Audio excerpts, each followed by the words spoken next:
Hello student, आज की class में हम लोग जानेंगे कि बिंदु आवेश के कारण वैद्युत क्षेत्र कितना बनता है। तो जैसा कि ये टॉपिक हम लोग पिछले चैप्टर में भी पढ़ चुके हैं, लेकिन फिर से आज यहाँ पढ़ने का सिर्फ और सिर्फ एक रीज़न है कि आज हम लोग गॉस की प्रमेय को लागू करके या कह लीजिए कि उसका प्रयोग करके हम लोग वैद्युत क्षेत्र की गणना करने जा रहे हैं। तो चलिए बच्चों, उसके लिए हमने फिगर जो है ड्रॉ किया हुआ है। आप लोग फिगर में देख सकते हैं कि माना कोई प्लस क्यू आवेश बिंदु O पर स्थित है, जहाँ से कुछ बल रेखाएं हमने निकाल करके दिखाया है आपको। साथ ही साथ उस प्लस क्यू आवेश से r दूरी पर, कितनी दूरी पर, r दूरी पर मैंने एक बिंदु P लिया है। उस बिंदु P पर ही हम लोगों को वैद्युत क्षेत्र की गणना करनी है। फिर पैराग्राफ चेंज करके आप लोग लिख सकते हैं कि माना बिंदु P से होकर के जाने वाला O के चारों ओर एक काल्पनिक गोलीय पृष्ठ लिया है, जिस पर कोई सूक्ष्म क्षेत्रफल अवयव dA हमने माना है। देखिए चित्र में ये हमने छोटा सा एक सूक्ष्म क्षेत्रफल अवयव लिया है। उसकी दिशा अभिलंबवत होगी, क्षेत्र पृष्ठ के अभिलंबवत होगी, जो कि हमने दिखाया है कि पृष्ठ के अभिलंबवत dA। और आप बच्चों देख सकते हैं कि जो फील्ड लाइंस है ये भी उस पृष्ठ से कैसे होकर के निकलेंगी। सपोज करिए कि आपके पास दीवार पे अगर आपने कोई बल्ब लगा दिया है और बल्ब के चारों ओर आप एक वाइट कलर का जो है बॉल बनाया है, जिससे हो करके रोशनी निकल रही है, तो वो रोशनी कैसे निकलती है, पूरे पृष्ठ से निकलती है। तो ठीक उसी तरह से ये क्यू आवेश आपका एक बल्ब है और आपने जो गॉसियन पृष्ठ लिया है उससे हो करके ये वैद्युत क्षेत्र सभी दिशाओं में निकल रही है। तो ये वैद्युत क्षेत्र पृष्ठ के अभिलंबवत निकलेगी। तो एक बात तो क्लियर हो गई कि वैद्युत क्षेत्र E वेक्टर, साथ ही साथ सूक्ष्म अवयव क्षेत्रफल जो हमने लिया है dA, उन दोनों की दिशा किसी एक बिंदु पर, एक छोटे से स्थान पर अगर हम देखें तो वो क्या होंगी, सेम होंगी, यानी सेम डायरेक्शन में होंगी। सेम डायरेक्शन होने का मतलब दोनों के बीच में जो कोण बनेगा वो 0 अंश का बनेगा। तो ठीक है बच्चों, स्टार्ट करते हैं हम लोग यहाँ पर अपने प्रमेय को। चलिए हम यहाँ मानते हैं कि सूक्ष्म क्षेत्रफल अवयव dA से होकर गुजरने वाला वैद्युत फ्लक्स d फाई E बराबर होगा electric field intensity S vector into area vector S vector. इसको हम लोग ऐसे भी लिख सकते हैं E into dA into cosine of theta, जहाँ थीटा का मान 0 अंश है। हमने आपको यहाँ बता ही दिया है। किसी सूक्ष्म खंड पे अगर हम बात करें, यानी कि ऐसा नहीं कि हम बात कर रहे हैं क्षेत्रफल की यहाँ पर और खंड की यहाँ पर, ऐसा नहीं बात कर रहे हैं। हम किसी क्षेत्रफल के पास की ही बात कर रहे हैं कि उस छोटे से क्षेत्रफल के पास जो वैद्युत क्षेत्र बनेगा वो एक समान वैद्युत क्षेत्र बनेगा। ये कैसा बनेगा, एक समान वैद्युत क्षेत्र बनेगा, यानी कि ये E उस dA के साथ में समान कोण अंतरित करेगा। तो d फाई E बराबर हम लिख सकते हैं E into dA। Cos theta का मान 0 यहाँ पे लिख सकते हैं, सिंस कॉस 0 डिग्री बराबर 1। आप लोग जानते हैं इसे। ठीक है बच्चों, अब हम जानते हैं कि किसी आवेश के चारों ओर अगर कोई बंद गॉसियन पृष्ठ है तो उस पृष्ठ से हो करके गुजरने वाला जो वैद्युत फ्लक्स होगा, संपूर्ण वैद्युत फ्लक्स होगा, वो इस तरह के छोटे छोटे सभी dA से होकर के गुजरेगा। जैसे मान लीजिए, जैसे मैंने यहाँ पर लिया है ये छोटा सा, यहाँ पर अगर हम लेंगे, यहाँ पर अगर हम कोई जो है पृष्ठ लेंगे छोटा सा dA, तो वहाँ से वैद्युत क्षेत्र इधर निकलेगा और साथ ही साथ उसका एरिया वेक्टर इधर होगा, यानी dA का वेक्टर और E का वेक्टर इधर होगा। इसी तरह से कहीं पर भी हम ले लें, यहाँ पर चलिए मान लेते हैं यहाँ पर dA ले लें, तो इस तरह जो वैद्युत क्षेत्र यहाँ पे निकल रहा है उतना ही वैद्युत क्षेत्र यहाँ निकलेगा। और हमने dA अगर सभी जगह सेम लिया है तो वहाँ पर बनने वाला वैद्युत फ्लक्स क्या होगा, सभी जगह इतना ही आएगा। तो इस तरह के छोटे छोटे सभी खंडों को मिला करके हम इससे निकलने वाला, इस गॉसियन पृष्ठ से निकलने वाला, गुजरने वाला वैद्युत फ्लक्स निकालना चाहते हैं। तो यहाँ लिखेंगे संपूर्ण पृष्ठ से गुजरने वाला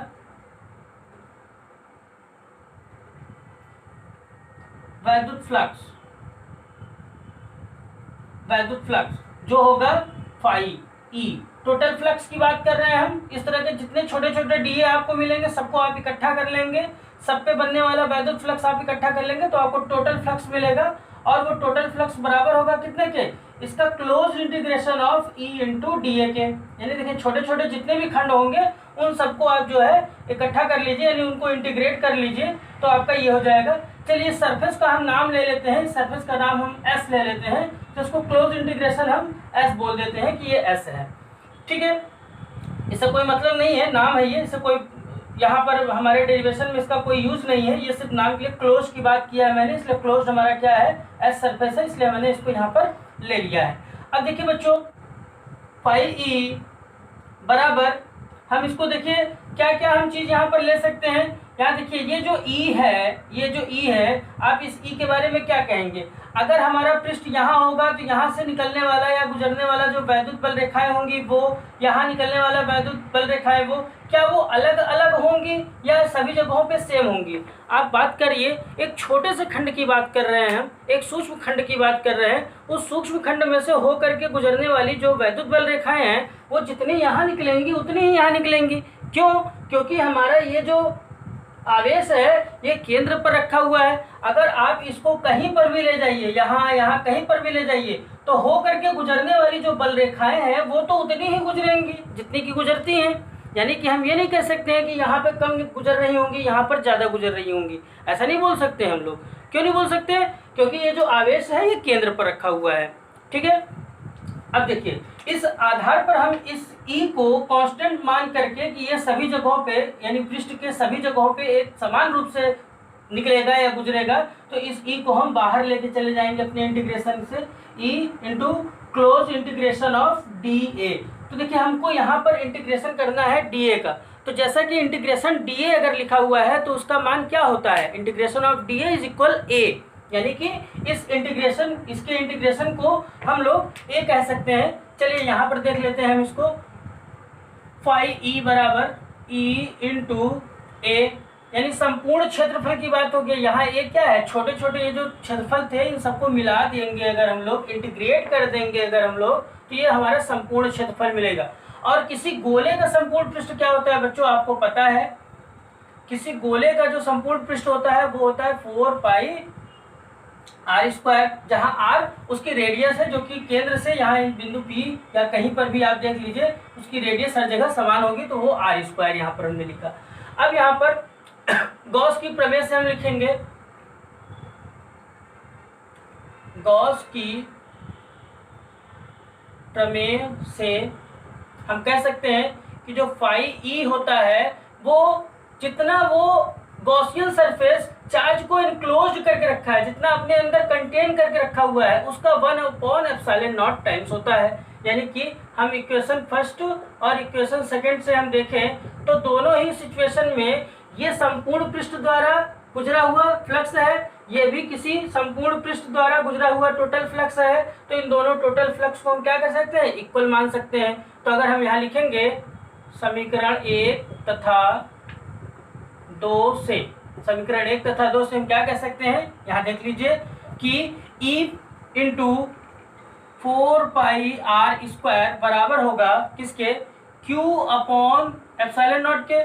तो इसको हम ऐसे लिख सकते हैं, E बराबर Q upon 4 pi epsilon not into r square, ऐसा भी लिख सकते हैं इसको। तो देखिए इसको अच्छे से अगर हम लिखें तो ये हमको ऐसे दिखेगा कि ये 1/4 pi epsilon not into Q upon r square. देखिए बच्चों ये फार्मूला आप लोगों को पिछले चैप्टर में पढ़ाया गया था, लेकिन वहाँ पर गॉस का प्रमेय अप्लाई नहीं किया गया था। यहाँ पर हमने गॉस के प्रमेय को अप्लाई करते हुए इस वैद्युत क्षेत्र का मान प्राप्त किया है, जो बिंदु Q से R दूरी पर कोई बिंदु P है, बिंदु आवेश Q से R दूरी पर कोई बिंदु P है, वहाँ पर बनने वाला वैद्युत क्षेत्र इतना होगा, जो कि कूलॉम के नियम पर हम आधारित होकर के इसको बताए थे, इतना होगा। नोट कर लीजिएगा इससे।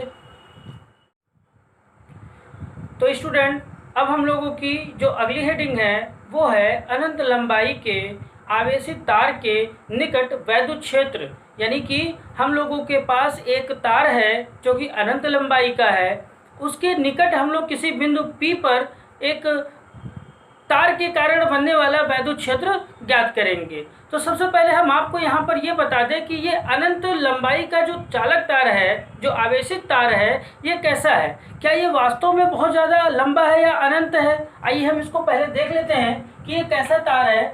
चलिए, यहाँ पर अगर हम मान लीजिए कि कोई 1 मीटर लंबा तार ले रहे हैं, 1 मीटर लंबा तार हम लिए हैं और उसको हम यहाँ कहीं से देखें, इस जगह से कहीं देखें, तो उसके द्वारा उस बिंदु से देखने पर हम जो उसके टॉप और बेस पर जो कोण बना रहे हैं, वो कोण जो है आप देखिए ज़्यादा है। यहाँ पर देखिए ये ज़्यादा है, लेकिन अगर इसको हम लोग यहाँ पर लेकर के आएंगे, यहाँ से देखेंगे, तो ये कोण हमारी नेत्र पर जो बनेगा वो बहुत ज़्यादा बनेगा, यानी उससे भी ज़्यादा बनेगा।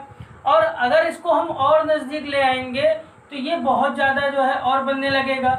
यानी कि देखिए, जैसे जैसे हम इस बिंदु को पास लेते जाएंगे, यानी इतना पास अगर ले जाएंगे, तब देखिए लगभग इस पर जो कोण बनेगा, हमारी नेत्र पर जो कोण बनेगा, वो 90 डिग्री का कोण बनेगा।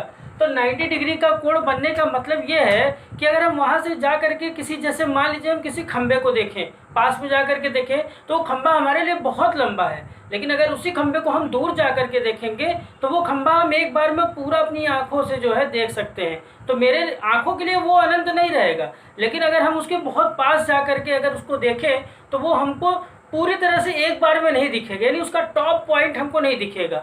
तो इस तरह के सिचुएशन को हम बोलते हैं अनंत लंबाई। वास्तव में कोई अनंत नहीं होता है, यहाँ पे जो भी चीज़ें ली जा रही हैं वो कोई भी अनंत नहीं है। एक कॉन्सेप्ट है कि वो अनंत है, किसके रिस्पेक्ट में? वो जो पॉइंट हम ले रहे हैं उसके रिस्पेक्ट में, तो वो पॉइंट हमारा बहुत ही ज़्यादा नज़दीक होगा। तो कुछ इसी तरह से हमने एक फिगर जो है ड्रॉ कर रखा है। इस फिगर में आप लोग देख रहे हैं कि ये जो तार है ये अनंत लंबाई का है, बहुत ही लंबा है। उस अनंत लंबाई में हम यहाँ पर जो है एल लंबाई, स्मॉल एल लंबाई के तार में आवेशित तार के बारे में बात करने जा रहे हैं, जिससे आर दूरी पर हम मान लीजिए यहाँ से इस तार से आर दूरी पर कोई बिंदु P लिए हैं। ये बिंदु P इस तार के बहुत बहुत बहुत नज़दीक है, यानी कि फिगर में आप लोगों को ये दूर दिख रहा है, जबकि इस P पॉइंट के लिए ये जो तार है ये अनंत है, अर्थात बहुत पास है ये। तो ये आर लंबाई, आर दूरी पर रखा हुआ पॉइंट P है। इसी बिंदु P पर हम लोगों को जो है वैद्युत क्षेत्र ज्ञात करना है।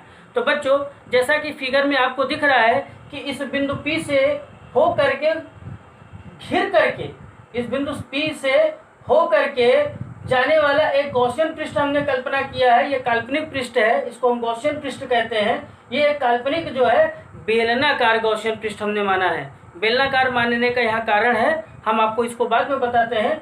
फिलहाल के लिए हमने एक बेलनाकार गॉसियन पृष्ठ माना है जो कि उस बिंदु P से हो करके जा रहा है, यानी वो गॉसियन पृष्ठ पे ही वो बिंदु P रखा हुआ है। चलिए, यहाँ पर हम लोगों को दिख रहा है कि कुल 3 तरह के पृष्ठ हैं। एक टॉप पर एक पृष्ठ दिख रहा है जो कि प्लेन है, जो कि प्लेन होगा। आप जानते हैं बेलनाकार ऊपर में जो है प्लेन होता है, और उसका जो नीचे का बेस होता है वो प्लेन होता है। लेकिन ये वाला जो एरिया होता है उस तार के चारों ओर का ये जो एरिया होता है ये कर्व्ड होता है, यानी कि मुड़ा हुआ होता है। तो कुल 3 तरह के सरफेस है। इन तीनों तरह के सरफेस पर बनने वाला वैद्युत फ्लक्स हमें प्राप्त करना है, ठीक है। और इनके कारण टोटल फ्लक्स भी प्राप्त करना है, यानी इन सब पृष्ठों को मिला करके बनने वाला कुल फ्लक्स हमको प्राप्त करना है कि कितना बन रहा होगा। तो आइए देखते हैं, हम लोग यहाँ पर लिखेंगे, माना अनंत लंबाई का कोई चालक तार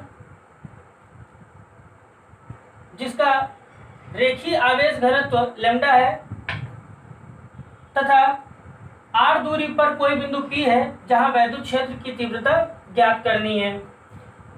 पैराग्राफ चेंज करके लिखिएगा, बिंदु P पर कोई सूक्ष्म क्षेत्रफल अवयव dA जिसकी दिशा अभिलंबवत पृष्ठ से बाहर की ओर, साथ ही साथ इस तार जो कि आवेशित तार है, इस आवेशित तार के द्वारा बना हुआ वैद्युत क्षेत्र बिंदु P पर पृष्ठ से बाहर की ओर बन रहा है, ठीक है बच्चों, ये L लंबाई का हमने यहाँ पर तार लिया है, हालांकि तार बहुत ज्यादा है लेकिन हमने यहाँ पर L लंबाई का तार लिया है। तो L लंबाई का तार लेने का अर्थ ये हुआ कि ये जो बेलन हमने लिया है, इस बेलन की ये ऊंचाई हो गई है। तार की लंबाई तो है ही, लेकिन अगर हम बात करें इस बेलन की, तो बेलन की ये ऊंचाई है, और इस बेलन की जो त्रिज्या है वो कितनी है, R है, जो उसकी दूरी ये बिंदु P पर लगाई गई है। ये R दूरी पर बिंदु P तो है ही, साथ ही साथ हमारे बेलन की वो त्रिज्या भी है। तो चलिए हम यहाँ पर लिखते हैं संपूर्ण पृष्ठ द्वारा, यहाँ लिखेंगे हम लोग संपूर्ण पृष्ठ द्वारा न लिख करके आप यहाँ लिख दीजिएगा संपूर्ण पृष्ठ से गुजरने वाला वैद्युत फ्लक्स। हम लोग वैद्युत फ्लक्स की सहायता से वैद्युत क्षेत्र ज्ञात करेंगे। देखिए, जो वैद्युत फ्लक्स होगा, संपूर्ण की बात हमने कर दी, संपूर्ण पृष्ठ से गुजरने वाले की बात कर रहे हैं, तो ये फाई होगा। अब हम यहाँ पे छोटे छोटे की बात नहीं कर रहे हैं, हम संपूर्ण की बात कर रहे हैं। तो ये बराबर होगा किसके, क्लोज इंटीग्रेशन के बराबर होगा। और कहाँ कहाँ का क्लोज इंटीग्रेशन, देखिए जहां जहां भी उसके पृष्ठ हैं वहां वहां का क्लोज इंटीग्रेशन। तो तीन तरह के पृष्ठ दिख रहे हैं, दो प्लेन दिख रहा है, एक कर्व्ड दिख रहा है। तो यहाँ पर हम यहाँ लिख देते हैं a close integration of E vector into DA vector plus, या देखिए E यहाँ पर हम S P1 मान लेते हैं कि प्लेन 1, यानी इस प्लेन के बारे में हम बात कर रहे हैं, पूरा लिख देते हैं। यहाँ पर हम प्लेन लिख देते हैं, प्लेन फर्स्ट। और यहाँ पर हम क्लोज इंटीग्रेशन लेंगे E इंटू DA, ये प्लेन 2 हो गया, और plus close integration of plane, अब प्लेन नहीं बोल सकते, तो हमारा ये कर्व्ड है, तो हम यहाँ पे कर्व्ड लिख देते हैं, E इंटू DA। अब चलिए हम लोग बात कर लेते हैं कि क्या यहाँ पर E इंटू DA के बीच का कोण है। देखिए यहाँ की बात करें अगर हम लोग, तो यहाँ देखिए इस चालक तार से होकर के गुजरने वाला जो वैद्युत क्षेत्र होगा वो इस दिशा में, यानी कि कर्व्ड एरिया वाले सरफेस से होकर के गुजरेगा, जो कर्व्ड होगा उससे होकर के गुजरेगा। लेकिन साथ ही साथ हम ये देख रहे हैं कि यहाँ से होकर के गुजरने वाला, यहाँ से होकर गुजरने वाला इलेक्ट्रिक फील्ड जो होगा इस सरफेस के, देखिए ये आप ये मत समझिए कि ये ऊपर में है, ये इसी का पीछे का हिस्सा है, इस तार के पीछे से ये होकर के आ रहा है घूम करके। तो इसमें ये जो क्षेत्र की दिशा होगी वो इधर की ओर होगी, और जो एरिया वेक्टर होगा इस पृष्ठ पे, एरिया वेक्टर देखिए ये प्लेन ऐसा होगा कि ये प्लेन आपको ऐसा दिख रहा है, तो इसकी एरिया कैसी होगी, ऊपर की साइड में होगी। तो इस ऊपर के साइड में हम इसको दिखा देंगे कि ये एरिया वेक्टर यहाँ पर इसका DA है, इसकी डायरेक्शन ऊपर की ओर है। साथ ही साथ यहाँ पर देखिए ये प्लेन आपका एकदम बेस वाला है, तो इसका एरिया किधर की ओर होगा, नीचे की ओर होगा। तो यहाँ पर हमने यहाँ दिखाया है कि ये DA यहाँ पर इस सूक्ष्म खंड क्षेत्रफल के लिए ये इसका क्षेत्रफल नीचे की ओर दिशा दिखा रहा है, और यहाँ पर जो एरिया वेक्टर है वो कुछ इस तरह का होगा।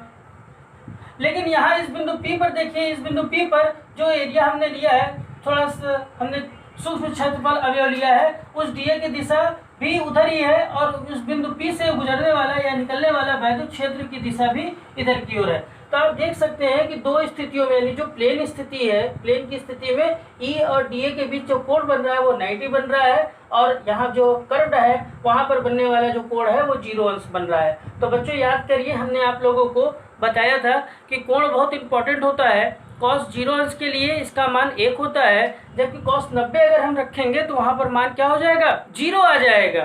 तो चलिए बच्चों यहाँ पर हम इसको ब्रेक करते हैं, पर closed integration of E into DA into cos theta, theta लिख देंगे यहाँ पर हम लोग, और थीटा की जगह पे हम यहाँ देखिए प्लेन वाले केस में हम क्या लिख सकते हैं, दोनों प्लेन वाले केस में ये फर्स्ट प्लेन है, इसको आप कह लीजिए P1 है ये, और इसको आप कह लीजिए P2 है ये, और इसको आप कह लीजिए कि ये S है, सरफेस का है ये। तो ठीक है, S न लिख करके इसको आप कर्व्ड कह लीजिए।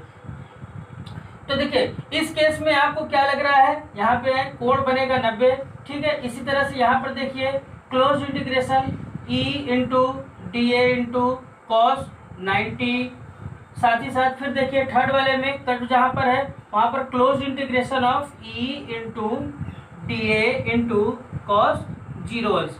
तो बच्चों देखिए जहां जहां cos 90 दिख रहा है वो पूरा का पूरा टर्म क्या हो जाएगा आपका, वो जीरो हो जाएगा, क्योंकि cos 90 की वैल्यू जीरो होती है, इसकी वैल्यू भी जीरो होती है। तो ये वाला पार्ट और ये वाला पार्ट आपका हट जाएगा।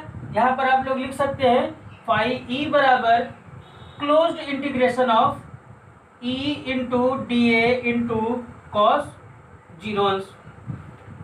ठीक है बच्चों, ध्यान दीजिएगा, ये फाई है और ये क्लोज्ड इंटीग्रेशन है, ये क्लोज्ड है, इंटीग्रेशन का साइन है, ये घुमा हुआ है, ये दोनों को सेम मत समझ लीजिएगा। अब देखिए इस इलेक्ट्रिक फील्ड के बारे में हम बात करें कि जो क्लोज्ड सरफेस में इलेक्ट्रिक फील्ड बन रहा होगा इस प्लस क्यू चार्ज के कारण जो भी इलेक्ट्रिक फील्ड बन रहे हैं, क्योंकि ये एक समान है, देखिए एक समान आवेशित तार है ना, तो उसमें हम ये नहीं कह सकते कि यहाँ से ज्यादा निकल रहे होंगे, यहाँ से कम निकल रहे होंगे, यहाँ से बहुत ज्यादा निकल रहे होंगे। क्योंकि एक समान आवेशित तार है तो उसमें से निकलने वाला जो वैद्युत क्षेत्र होगा वो भी एक समान ही होगा। तो सभी कर्व्ड एरिया में से होकर के गुजरने वाले जो इलेक्ट्रिक फील्ड लाइंस होंगी वो इक्वल होंगी।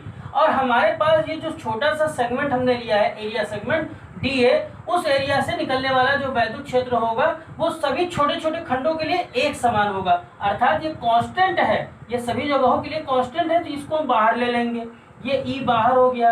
इनटू देखिए ब्रैकेट में हमारा क्या आ रहा है, सॉरी ब्रैकेट नहीं, इंटीग्रेशन के अंदर हमारा है D A into cos zero, और कॉस जीरो की वैल्यू कितनी होती है, 1 होती है। इसको लिखना जरूरी नहीं है, यहाँ पर आप लोग लिख दीजिएगा since cos 0 degree is equal 1, यहाँ 1 लिख करके छोड़ दीजिएगा। और यहाँ दोनों टर्म्स जो हमने छोड़ा है यहाँ पर आप लोग लिख लीजिएगा सिंस cos 90 डिग्री बराबर 0, ये आप लोग लिख लीजिएगा, जिससे आपको समझ में आए कि ये दोनों टर्म क्यों छूट रहे हैं। दोनों टर्म को हमने नहीं लिया है, केवल इस टर्म को लिया है, और इस टर्म में हमारा cos 0 डिग्री भी 1 हो गया है, तो ये भी हट गया है। अब देखिए यहाँ पर E इंटू डी ए का इंटीग्रेशन देखिए क्या होता है बच्चों, डी का इंटीग्रेशन तो A होता है, टोटल की बात कर रहे हैं, यानी छोटे छोटे जितने भी इस कर्व्ड सरफेस पे जितने भी छोटे छोटे डी होंगे उन सबको अगर हम मिला दें तो वो एरिया हो जाएगा, टोटल एरिया हो जाएगा। लेकिन ये जो टोटल एरिया है ये कैसा टोटल एरिया है, केवल ये कर्व्ड सरफेस का एरिया है, इस सरफेस का एरिया और इस सरफेस का एरिया नहीं है, सिर्फ कर्व्ड सरफेस का है। ठीक है, फाई ई, इसको आप लोग समीकरण 1 बना करके छोड़ दीजिए। अब देखिए बच्चों दिख रहा है आपको,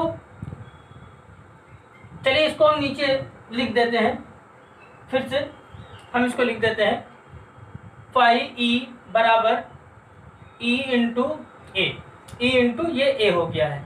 अब यहाँ पर हम इसको इक्वेशन फर्स्ट बना लेते हैं। अब हम देखिए ए के बारे में क्या कहेंगे कि चूंकि ए जो है ये कर्व्ड सरफेस एरिया है, तो कर्व्ड सरफेस एरिया का फार्मूला क्या होता है, किसी बेलन के वक्र पृष्ठ का क्षेत्रफल होता है 2 पाई आर, जहां आर उसकी त्रिज्या है, और इनटू में एच जो है उसकी लंबाई है, तो एच की जगह पे हम लोग यूज करेंगे स्मॉल एल, क्योंकि ऊंचाई के लिए हमने यहाँ पर लिया है एल लंबाई का तार है, तो यहाँ पे लिखेंगे 2 पाई आर एल, यहाँ पर एल लिख देंगे। अब देखिए इस वैल्यू को अगर यहाँ पे रखेंगे तो लिखेंगे समीकरण 1 से, समीकरण 1 से देखिए बच्चों फाई ई बराबर हम लिखेंगे ई इंटू 2 पाई आर एल, समीकरण 2 इसको बना लीजिए, समीकरण 2 इसको बना लीजिए। अब देखिए यहां पर हम लिख देंगे गॉस की प्रमेय से हम कह सकते हैं कि जो टोटल फ्लक्स बन रहा होगा इस एनक्लोज्ड चार्ज के कारण, जो टोटल फ्लक्स बन रहा होगा उस टोटल चार्ज उसका total charge divided by epsilon not divided by epsilon not, इसको समीकरण 3 बना लीजिए, इसको समीकरण 3 बना लीजिए। तो अब देखिए समीकरण 3 और 2 को अगर आप देखें तो वो टोटल फ्लक्स बता रहा है इस संपूर्ण पृष्ठ द्वारा घिरे हुए का गुजरने वाले का, और ये फाई हमारा जो बता रहा है ये भी हमारा वही टोटल फ्लक्स बता रहा है। तो ये दोनों ही समीकरणों से हम ये कह सकते हैं कि ये मान इस मान के बराबर है, यहाँ लिखेंगे समीकरण 2 तथा 3 से, समीकरण 2 तथा 3 से हम क्या कह सकते हैं कि ये जो E इंटू 2 पाई आर एल है ये बराबर होगा Q divided by epsilon not के, तो यहाँ से हो जाएगा E बराबर हो जाएगा Q divided by 2 pi R L, ये हो जाएगा। अब देखिए बच्चों एक हम लोग रेखीय आवेश घनत्व में क्या पढ़े थे कि जो लैम्डा होता है वो बराबर होता है Q डिवाइडेड बाई एल के, यानी एकांक लंबाई में आवेश संचित आवेश की मात्रा को हम लोग कहते हैं लैम्डा। तो यहाँ से Q का जो मान होगा, इसमें नेक्स्ट लाइन में हम कह सकते हैं Q बराबर होगा वो L इंटू लैम्डा हो जाएगा, यानी लैम्डा इंटू L हो जाएगा। तो इसकी वैल्यू, Q की वैल्यू को हम लोग यहाँ से सब्स्टिट्यूट कर देंगे, तो E बराबर हो जाएगा ये लैम्डा L अपॉन 2 पाई R L, जहाँ L से L कैंसिल हो जाएगा, तो ये हमारा जो है निकलेगा E बराबर, यानी कि इलेक्ट्रिक फील्ड जो मिलेगा P पॉइंट पर, इलेक्ट्रिक फील्ड जो मिलेगा वो मिलेगा लैम्डा अपॉन 2 पाई R। देखिए एक चीज यहाँ पर मिस हो रही है हमसे, एप्सिलॉन नॉट हम यहाँ पे नहीं लिए थे, यहाँ पर आप लोग एप्सिलॉन नॉट ले लीजिएगा, तो एप्सिलॉन नॉट हो जाएगा, यहाँ पर आप एप्सिलॉन नॉट लगा लीजिएगा। अब देखिए इसको थोड़ा सा अच्छा रूप देने के लिए हम इसमें क्या करेंगे, ऊपर 2 और नीचे 2 से अगर गुणा कर दें तो ये क्या आ जाएगा, यहाँ देख लीजिएगा, यहाँ पे E बराबर 2 लैम्डा अपॉन में ये हो जाएगा 2 इंटू 2 4 हो जाएगा 4 पाई एप्सिलॉन नॉट, और इंटू में आप क्या कर दीजिएगा, R कर दीजिएगा R। इसको अच्छे से अगर लिखें तो ये E बराबर हमारा कहलाएगा 1/4 पाई एप्सिलॉन नॉट। देखिए इस 4 पाई एप्सिलॉन नॉट के लिए हम लोगों को मान पता होता है, इसलिए हम इसको इस रूप से इस रूप में लेकर आए हैं, ऊपर नीचे 2 से गुणा करा करके, और इंटू में हम क्या कर देंगे 2 लैम्डा अपॉन R। तो ये हो जाएगा हमारा किसी आवेशित तार के निकट किसी बिंदु P पर वैद्युत क्षेत्र, यानी वैद्युत क्षेत्र की तीव्रता। ठीक है, आप लोग इसको नोट कर लीजिएगा। आज की क्लास यहीं समाप्त होती है।